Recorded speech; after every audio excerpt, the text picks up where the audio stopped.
நமது விழுப்புரம் நாடாளுமன்ற தொகுதியின் வெற்றி வேட்பாளர் தோழர் டாக்டர் ரவிக்குமார் அவர்களே, நம்மிடையே வேட்பாளரை ஆதரித்து வாக்கு சேகரித்து இந்த கூட்டணி வெற்றி பெற வேண்டிய தேவையை, அவசியத்தை வலியுறுத்தி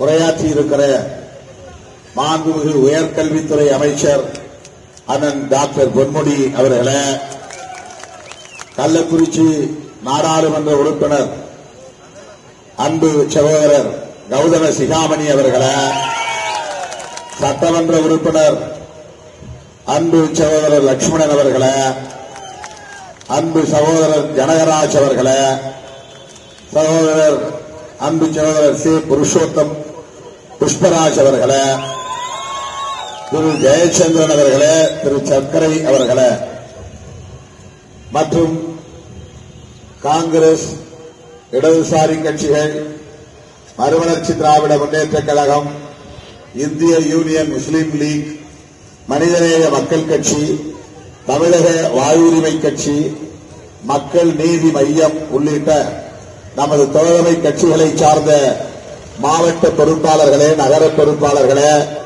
பேரூர் நிர்வாகிகளே, விடுதலை சிறுத்தைகள் கட்சியின் மாவட்ட செயலாளர்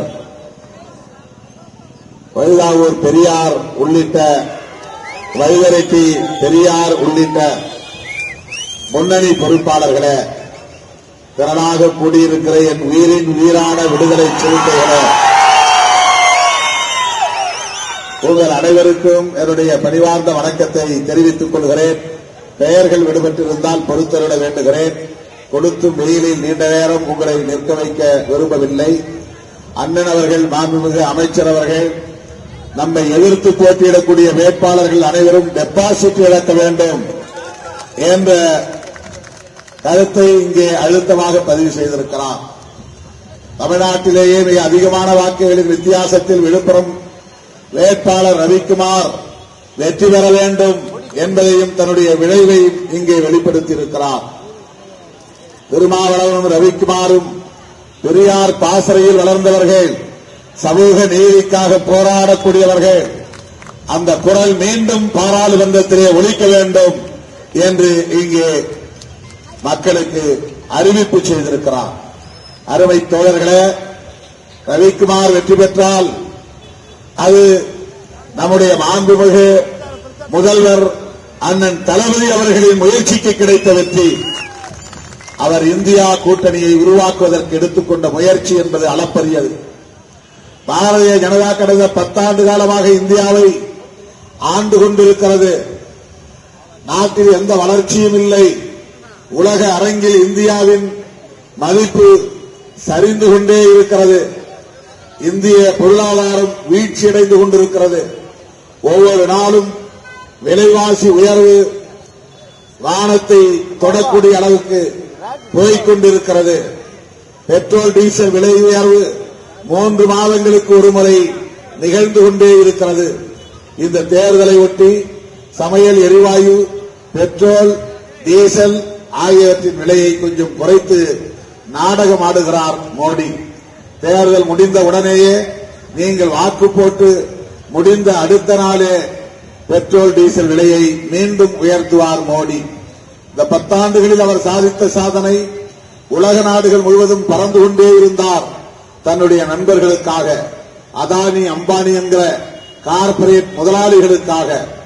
இன்றைக்கு உலக பணக்காரர்களின் வரிசையிலே 4வது இடத்தை எட்டி பிடித்திருக்கிறார் அதானி என்பவர். அவர் இந்த இடத்தை எட்டி பிடிப்பதற்கு யார் காரணம்?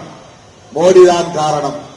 அம்பானி உலக பணக்காரர்கள் வரிசையிலே 10 இடத்திற்குள் வருகிறார். அந்த இடத்தை அவர் எட்டியதற்கு மோடிதான் காரணம். ஆனால் நம்மை பல்வேறு வகையிலே சுரண்டி ஒடுக்கிக் கொண்டிருக்கிறார். நமக்கு சாதி உணர்வுகளை தூண்டுவதும் மதவெறியை திணிப்பதும் தான் அவர் செய்து கொண்டிருக்கிற தொண்டு. இந்த நிலையில்தான் பிஜேபி ஆட்சியை தூக்கி எறிய வேண்டும். அது மீண்டும் தொடரக்கூடாது. டெல்லியிலே அமர்ந்திருக்க கூடாது. அந்த ஆட்சி தொடர்ந்தால் நாடு பேராபத்தை சந்திக்க நேரிடும். எல்லாவற்றையும் விட புரட்சியாளர் அம்பேத்கர் அவர்கள் வகுத்தளித்த அரசமைப்பு சட்டத்தை நேர்த்து போக செய்துவிடும் இந்த கும்பல். எனவே இந்த நாட்டை காப்பாற்ற, அரசமைப்பு சட்டத்தை காப்பாற்ற நம்முடைய முதல்வர் மாண்புமிகு அண்ணன் தளபதி அவர்கள் எடுத்துக்கொண்ட பெரும் முயற்சியின் விளைவாகத்தான் இன்றைக்கு காங்கிரஸ், இடதுசாரிகள் உள்ளிட்ட அனைத்து கட்சிகளும் ஜனநாயக சக்திகளும் ஒருங்கிணைந்த இந்தியா கூட்டணி உருவாகி இருக்கிறது. அண்ணன் தளபதி ஸ்டாலின் அவர்களின் முயற்சியிலே உருவாக்கப்பட்டிருக்கிற இந்தியா கூட்டணியில் மொத்தம் 28 கட்சிகள்.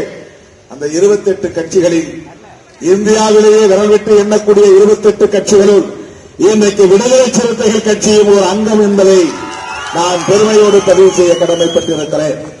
பெங்களூரில் நடைபெறுகிற அனைத்து கட்சி இந்தியா கூட்டணி கட்சிகளின் கூட்டமாக இருந்தாலும், மும்பையிலே நடைபெற்ற ராகுல் காந்தி அவர்களின் பாரத் ஜோடோ நியாய யாத்திராவின் இறுதி நிறைவு விழா நிகழ்ச்சியானாலும் அதிலே நான் பங்கேற்று உரையாற்றக்கூடிய வாய்ப்பை பெற்றிருக்கிறேன் என்றால், அந்த அரங்கிலே நான் அமர்ந்திருக்கிறேன் என்றால், உலகம் முழுவதும் அந்த விழாவிலே யார் யார் பேசுகிறார்கள் என்று கவனிக்கக்கூடிய இடத்திலே நான் அமர்ந்திருக்கிறேன் என்றால், அந்த வாய்ப்பை ஏற்படுத்தி தந்திருப்பவர் நம்முடைய மாண்புமிகு முதல்வர் அண்ணன் தளபதி மு.க. ஸ்டாலின் அவர்கள் என்பதை மறந்துவிடக் கூடாது. அப்படி இன்றைக்கு அகில இந்திய அளவில் விடுதலை சிறுத்தைகள் கட்சிக்கு ஒரு அரசியல் அங்கீகாரத்தை வழங்கியிருப்பவர் திராவிட முன்னேற்ற கழகத்தின் தலைவர், தமிழ்நாடு முதல்வர், முத்தமிழறிஞர் கலைஞர் அவர்களின் அரசியல் வாரிசு தளபதி ஸ்டாலின் அவர்கள்தான்.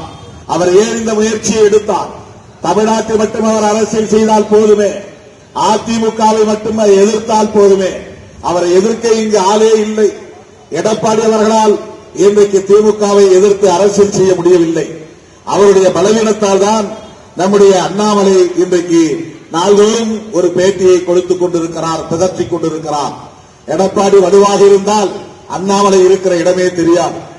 ஆகவே தமிழ்நாட்டில் திமுகவை எதிர்க்கிற வலு அதிமுகவுக்கும் இல்லை, வேறு எந்த கட்சிக்கும் இல்லை.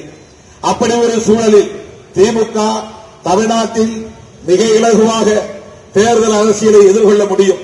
ஆனால் அதையெல்லாம் அவர் ஒரு பக்கம் வைத்துவிட்டு இந்தியாவை காப்பாற்ற வேண்டும், இந்திய நாட்டு மக்களை காப்பாற்ற வேண்டும், ஜனநாயகத்தை காப்பாற்ற வேண்டும், எல்லாவற்றை விட அரசமைப்பு சட்டத்தை பாதுகாக்க வேண்டும் என்கிற உயர்ந்த நோக்கத்தில் தான் மம்தா பானர்ஜியை போய் சந்தித்தார், இங்கே அழைத்தார்.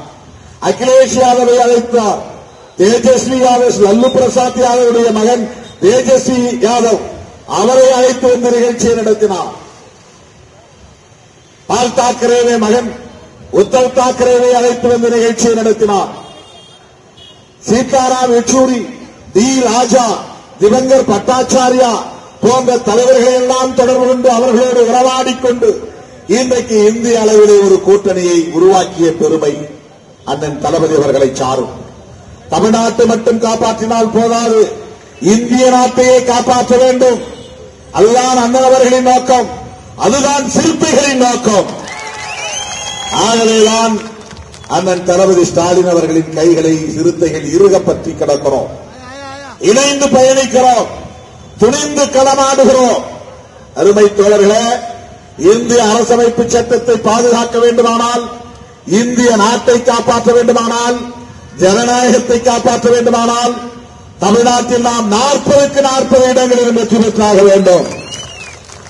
சந்தர்ப்பவாத கூட்டணி அமைத்த பாஜக, அதிமுக, பாமக, தேமுதிக ஆகிய கட்சிகளுக்கு இந்த தேர்தலில் சரியான பாடத்தை புகட்டியாக வேண்டும்.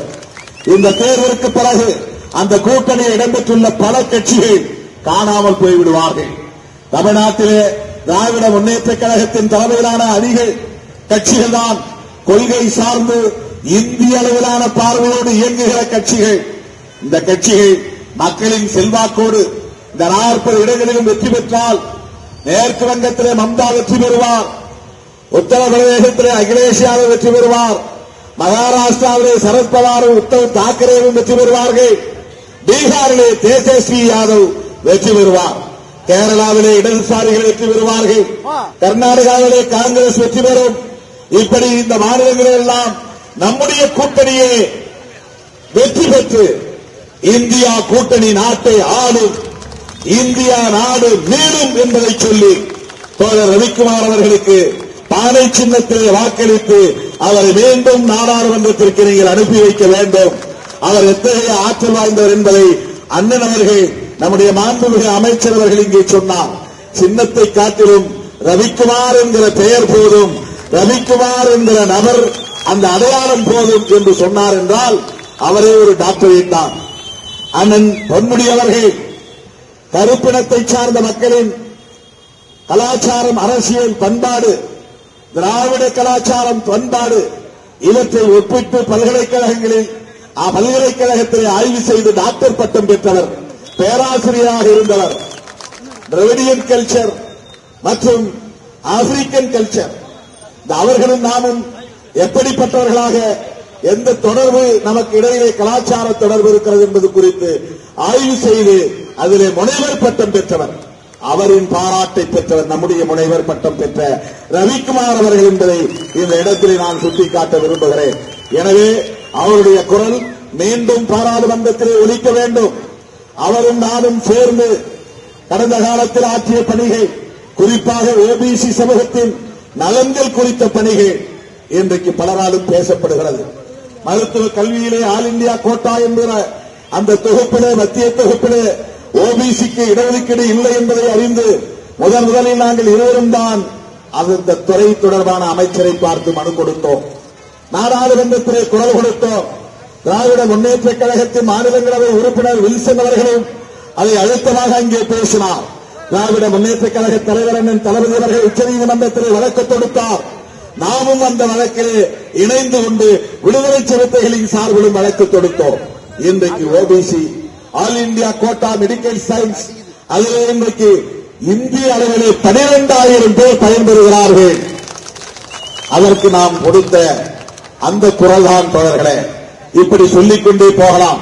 இந்த குரல் மீண்டும் நாடாளுமன்றத்தில் ஒலிக்க, சமூக நீதி குரல், பெரியாரின் குரல், பேரறிஞர் அண்ணாவின் குரல், புரட்சியாளர் அம்பேத்கரின் குரல், கலைஞரின் குரல் மீண்டும் நாடாளுமன்றத்தில் ஒலிப்பதற்கு உங்கள் பொன்னான வாக்குகளை, முத்தான வாக்குகளை இந்த தொகுதியிலே பானை சின்னத்தில் முத்திரையிட்டு அவரை வெற்றி பெறச் செய்யுங்கள் என்று கேட்டு முடிக்கிறேன். நன்றி, வணக்கம். நமது சின்னம் சமூக நீதியின் சின்னம், ஜனநாயகத்தின் சின்னம், சமத்துவத்தின் சின்னம், பெரியாரின் சின்னம், பேரறிஞர் அண்ணாவின் சின்னம், புரட்சியாளர் அம்பேத்கரின் சின்னம், கலைஞரின் சின்னம், தளபதியின் சின்னம், அண்ணன் பொன்முடி அவர்களின் சின்னம், ரவிக்குமார் அவர்களின் சின்னம், விடுதலை சிறுத்தைகளின் சின்னம். நன்றி, நன்றி, நன்றி.